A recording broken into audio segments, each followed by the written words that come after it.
Nikolai Ehlers has obviously been here for a few years, and you've seen his growth, and it seems like he's playing his best hockey right now. Do you agree with that? And what do you think is working so well for him?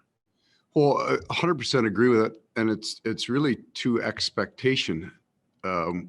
Just go back to his start, right? You would see a game like that that he's played now pretty darn consistently. You'd see that once every 5 games, and you get excited about it and say, well, there's your future with Nikolai. So you just keep going over. You try to start eliminating the things that young players have in their game that have to come out at this level. And 2 years later, he's throwing in 2 of those games every 4, and you're excited about it. So now we're getting to a level of consistency with him. I like his line mates, having Paul here with Nick. I think Nicky can play the left side. I think he excels on the right, especially with a left-handed center. I like that spot a lot for him. And then maturity and strength, right? So Nikolai's on the ice today. We just played back-to-back. He's on the ice. He was sick about a week and a half ago, but he's on the ice today because he doesn't really want a morning skate because he thinks he's better at night. That may be a small thing, but it goes to your question. He's starting to learn how to be a really good pro. What is it that his body needs to be good? And that's part of that maturity when you can get your focus, your mind focused on the game, the next game. And from the last game to the next game, you're doing all the things that you need to do to be really good. We find that in mature players. We find that in more veteran players. And that's the path that all of these young players have been on for the last 3 or 4 years, getting to that point where you're pretty sure what Nikolai is going to look like every night. His preparation leads him to that. His experience leads him to that. And you can walk away saying you got a real good pro there. And in a lot of ways, you almost stop coaching him on the individual parts of his game, and it's all team concepts after that. We'll go next to Jeff Hamilton from the Winnipeg Free Press. Go ahead, Jeff.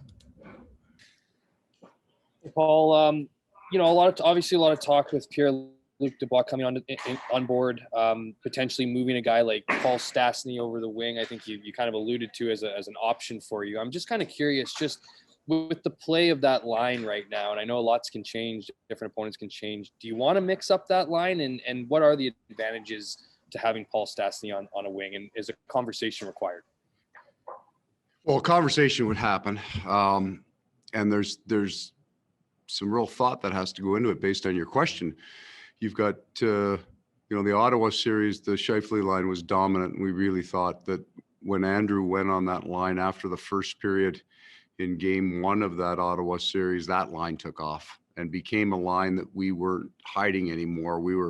They were using Norris against them in the first period of the first game, and they were struggling a little bit.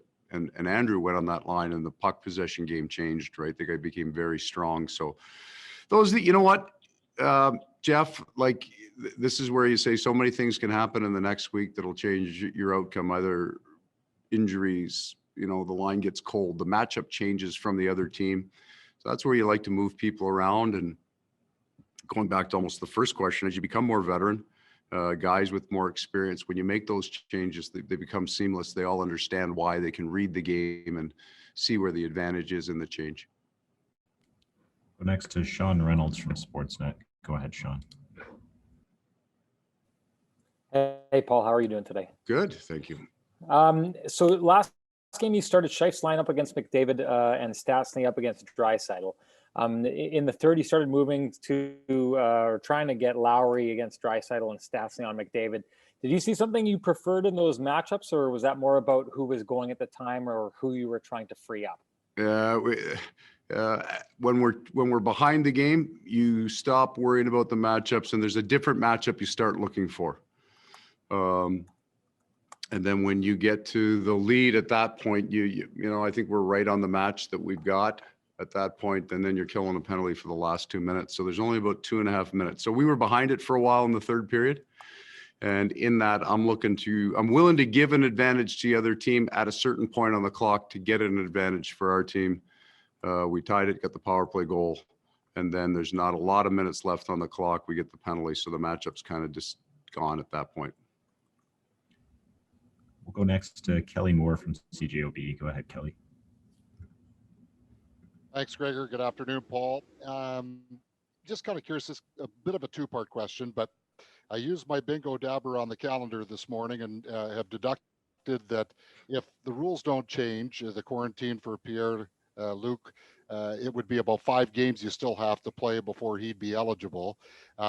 So from that aspect, while you're playing these games, are you also thinking about how this new addition is going to come into the fold? And the other part of that question is the competition on now, because the other players know Pierre-Luc is coming on board and they want to stay in that top 6 as well. Yeah, I think the first part is it's an injury, right? And no different than very possibly if Patrick was still here, he'd be an injured player. So you deal with that. That part's easy enough.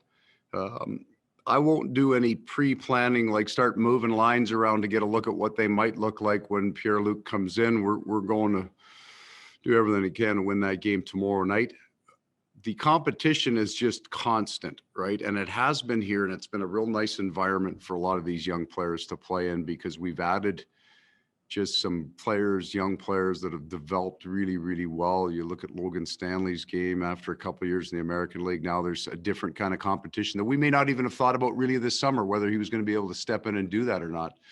So that's constant in the National Hockey League, and it's a really good thing. We've kind of come over. We went through a stretch of time where maybe there wasn't quite as much competition. Young players came in, they got A jobs, they got really good jobs in terms of who they played with right away. They flourished, got paid, and then all of a sudden you're a little deeper, let's say up front, and now merit becomes the way that you can dole out ice time, and that competition then becomes a really strong thing for your team. We'll go next to Sarah Orleski from TSN. Go ahead, Sarah. Thanks, Paul. Just following up on Kelly's last question, specifically how the addition of Pierre-Luc maybe can push Mark as well. I know that you've spoken about how this North Division, that we might see the best out of Mark just constantly kind of going up against the fellow big names in those elite centers. But having someone on his team that currently right now would be a number 1 center on a lot of teams, how can that maybe push and benefit Mark's development? Yeah, I don't know that Mark needs a whole lot of pushing in terms of his performance. So I would never have come into a meeting with anybody in the media and said, boy, Mark's not trying hard enough, or he's not doing the things away from the rink to get better. So I look at this as it's going to free Mark up, right? So just think about it from the other coach's point of view, right? Now you've got to be aware of these two guys offensively. And then you'll possibly, because there's always the chance that we could move Adam Lowry to the wing. Andrew Kopp came as a center. These are all things that are possible. You also have to be mindful if Adam Lowry's at center, is checking those top 2 lines going to put your number 1 line head to head with Adam Lowry on the road, right? So we'll look at this as a real benefit to our hockey team, not in terms of players always push each other, but the greatest, like in that idea of one player pushing another, it's not so much for the ice time or what you would lose to that player. It's how much better that player makes you. The good players give other players opportunity to be better. And I look at Pierre-Luc coming and giving us a center iceman that forces other teams to be more aware. And maybe you can't keep your eyes on Mark. And for a long time here, for the last 4 years, I mean, every team in the league looked at Mark Scheifele and that Blake Wheeler combination with their size and speed. That's the group they have to get to. So if they aren't able to get to that, or if while they're, and Mark's been drawing that heavy fire, it's part of the reason why whoever came out in the 3-hole, so it was always Scheifele comes off the bench, and then a lot of times Lowry would come off the bench, and whoever would come out in the 3-hole would get an advantage. That's why we start the young kids on the wings there. That's why they scored as well as they did there. Pierre-Luc will put that advantage squarely in our favor. And I think what it's going to do, it's going to draw some fire from Mark and benefit Mark in that way.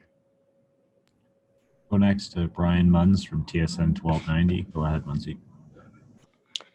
Coach, knowing your group like you do, and every day is a new day in the NHL, what was the focal point of this day looking forward to tomorrow with how last night finished off? So you get up in the morning, like, let me start this answer a different way.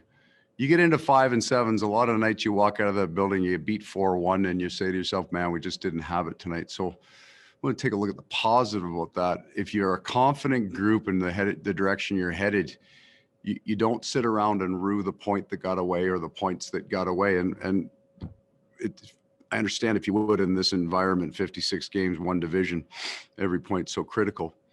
But you can walk away from that game saying we coming off a 9 o'clock start to an 8 o'clock start, 5 and 7, came out of the gate ready and hard, and they bounced back. We weren't good in the second, but they were, and then found a way to push in the third, right? Behind going into the third, come back and capture the lead, let it slip away, which makes it painful. There's just an awful lot of good going on in that room right now, and in our style of play. And final question to Jeff Hamilton from the Free Press. Go ahead, Jeff. Hey, Paul, just to go back to the transition from center to wing, and not specifically to Stastny, but just in your experience as a head coach. You know, when I look at a guy like Matthew Perreault, he commented about how he was able to kind of extend his career because of how demanding the center position was. Stastny's like another guy who's not a big power forward. In your experience, do they get territorial when you ask them about that, or deeper in their careers, are they a little more open to that? Yeah, I think deeper in their career, they become more open to it because they also understand that while the centerman works low an awful lot in the defensive zone, the game has changed so much now that there aren't really positions at any other point in that. There's the face-off position, and there's some D-zone coverage where the centerman's critical down low. But there is wear and tear there. And if you can find a guy, the wingers have a tendency to handle the puck a little bit less than the center iceman does. If you can find a guy that doesn't disrupt his game, there will be players that tell you, I got to touch the puck. So to be in the game, I've got to have the puck a little bit more. But guys that, especially maybe veteran guys who understand the difference of being in the wing, they find it freeing them a little bit, right? There's you've got a little bit of work to do down low, but you find your point man and you've got that kind of covered off.